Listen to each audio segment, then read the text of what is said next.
Bonjour supporters de l'ELB, aujourd'hui c'est jour de tournage.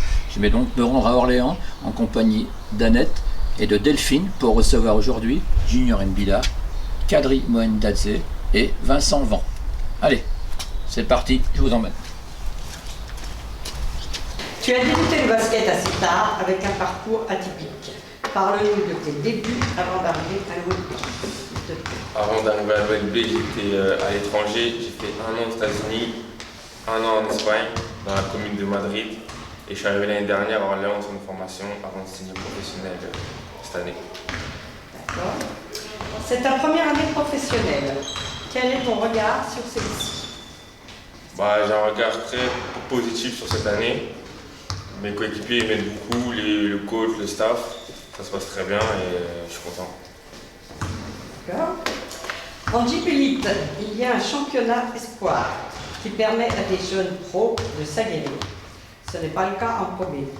N'est-ce pas frustrant de se contenter de quelques minutes de jeu pour assurer des rotations? Non, c'est pas frustrant parce que je connais mon niveau.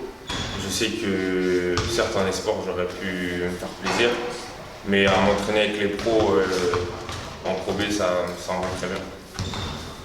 D'accord, merci. Junior, première question pour toi. Tu es à ta 9e année professionnelle, si j'ai bien compté, d'une carrière que tu as débutée à Paris-le-Valois. Quelle est la saison que tu as préférée dans tes 9 années? Au niveau du basket ou de la ville?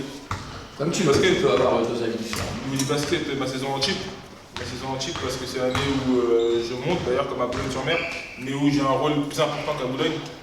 Et où je joue avec des gars avec qui j'ai encore de l'affinité à présent. J'ai joué aussi avec un de mes meilleurs amis, un ami d'enfance de mon quartier, Len Saboudou, qui joue maintenant à Chaland. Donc voilà, moi je pense que c'est ma meilleure saison au niveau basket depuis ma carrière pro, depuis mon début de carrière. Alors Kadri, tu es né à Mayotte et être joueur pro n'est pas commun. Comment es-tu parvenu à te faire remarquer pour rejoindre Cholet? Je suis arrivé là, on va dire un peu par hasard, hein, c'était pas un objectif. Je suis arrivé là dans un petit tournoi à Montaigu. C'est là que je me suis fait voir par chez le basket. On m'a proposé de rester et j'ai saisi l'occasion. Mais ça n'a jamais été un objectif de devenir professionnel parce que là-bas, il n'y avait pas de quoi se permettre de rêver de ça. Donc Junior, je te pose une seconde question. Tu es né au Cameroun. Ce n'est pas simple de tout quitter si jeune. As-tu hésité à venir en France? Ah ça j'ai pas eu le choix parce que je suis arrivé ici à 2 ans. Mes parents sont venus ici pour le travail, donc des débutés comme on dit. Donc j'ai pas eu le choix, j'étais avec 2 ans, donc j'ai aucun souvenir de mon enfance là-bas. Mon enfance était plus parisienne. Mais voilà, je suis quand même attaché. J'ai une grande partie de ma famille qui est là-bas, donc voilà. J'ai joué toujours en sélection aussi. Comment? Je joue toujours en sélection. Jamais été en sélection encore? Non, tu n'as pas été en sélection encore, donc voilà, j'ai pas fermé la porte. Mais à y réfléchir dans un avenir proche. Donc voilà, je suis encore attaché au Cameroun. C'est mon pays quand même de naissance, et le pays de mes ancêtres. Donc voilà, mais je suis quand même un peu plus parisien que camerounais, il faut le dire. Alors Kadri, tu as côtoyé Germain à Boulogne-sur-Mer. Il t'a à nouveau fait confiance pour rejoindre Orléans. As-tu hésité un instant à le suivre? Non, j'ai pas du tout hésité à suivre Germain parce que c'est avec lui que j'ai découvert la Pro B et j'ai eu un rôle assez intéressant dès le début à Boulogne. Donc j'ai pas du tout hésité à le suivre parce qu'il m'a fait comprendre qu'avec lui, dès que tu mérites d'avoir du temps de jeu, tu l'avais. Et il récompense toujours les gars qui bossent plus. Donc voilà, c'est ça qui a fait mon choix.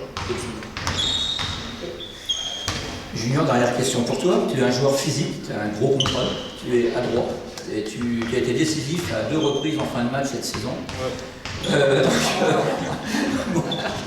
Et donc, mais comme l'équipe sur certains matchs, il demande peut-être un peu de constance. Le fait de rencontrer des équipes présumées plus faibles joue-t-il sur la concentration de l'équipe? Non, pas du tout. C'est comment on aborde le match. C'est une certaine mentalité à avoir au début du match. C'est pas forcément contre une équipe plus faible. Après, c'est vrai que c'est beaucoup plus facile de se motiver contre une équipe qui est plus forte, on va dire, ou qui est mieux classée. C'est l'impression que nous avons, nous, avec les supporters. C'est beaucoup plus facile, hein. Parce qu'il y a, on va dire, au niveau du public, il y a beaucoup plus de monde.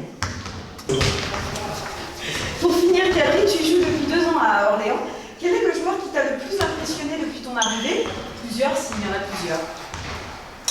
Le joueur qui m'a le plus impressionné depuis mon arrivée, je commencerai par Kai Macalarne. Parce que bon, c'était le joueur pour moi le plus complet, vraiment, il avait un QI basket incroyable. Pour moi, il était monsieur parfait, presque parfait pour moi.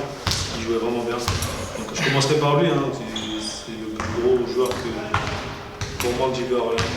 Après, on a des très bons joueurs. Il y a Mickey qui est toujours là, qui fait 2 grosses saisons depuis qu'il est là. Donc pour moi, il est pas mal et je pense qu'il peut faire encore mieux. Et puis franchement, il y a pas mal de joueurs. Hein. Il y a BJ aussi qui est MVP cette année. Félicitations à lui. Et voilà, c'est ça, je dirais. D'accord. Ok, merci beaucoup.